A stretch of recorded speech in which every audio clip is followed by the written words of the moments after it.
ਉੱਚੀ ਬੋਲੋ। मेरे अंदरों नहीं कोई चीज़ निकल के गई मेरे मैं दवा कर रही हूँ मास्टर साहब मार दिंਦੇ ਕਿੰਨੀ ਦੇਰ ਤੋਂ ਮਤਲਬ ਤੁਹਾਡੇ ਨਾਲ ਮਸਲਾ ਸੀ? ਮੈਨੂੰ ਕਾਫੀ ਦੇਰ ਤੋਂ ਹੀ।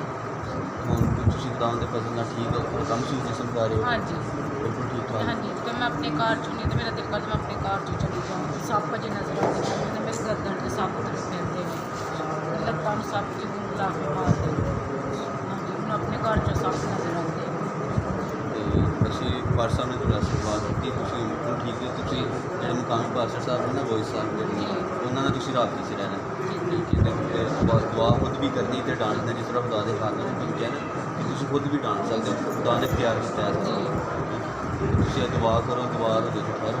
ਜਦੋਂ ਮੈਂ ਦਵਾ ਕਰਨੀ ਤਾਂ ਮੈਨੂੰ ਐਂ ਨਹੀਂ ਹੁੰਦਾ ਜੀ ਕੋਈ ਖੌਫ ਜਾਂ ਮੈਨੂੰ ਕੋਈ ਚੀਜ਼ ਡਰ ਜਿਹਾ ਲੱਗਦਾ। ਹਾਂਜੀ ਤੇ ਮੈਨੂੰ ਹਰ ਟਾਈਮ ਮੇਰੇ ਦਿਲ 'ਚ ਇਹ ਖੌਫ ਰਹਿੰਦਾ ਮੈਂ ਬਸ ਮੈਂ ਮੇਰੀ ਡੈਥ ਹੋ ਜਾਣੀ ਮੈਂ ਨਹੀਂ ਆਪਣੀ ਖੁਦਾਵੰਦ ਦੇ ਖੂਨ ਨਾਲ ਤੁਸੀਂ ਖਰੀਦੇ ਗਏ ਤੇ ਅਬਲੀਸ ਤੁਹਾਡਾ ਕੁਝ ਵੀ ਨਹੀਂ ਕਰ ਸਕਦਾ ਠੀਕ ਹੈ। ਉਹ ਗਰਾਇਆ ਗਿਆ ਹੈ, ਉਹ ਝੂਠਾ ਲਾਂਦੀ।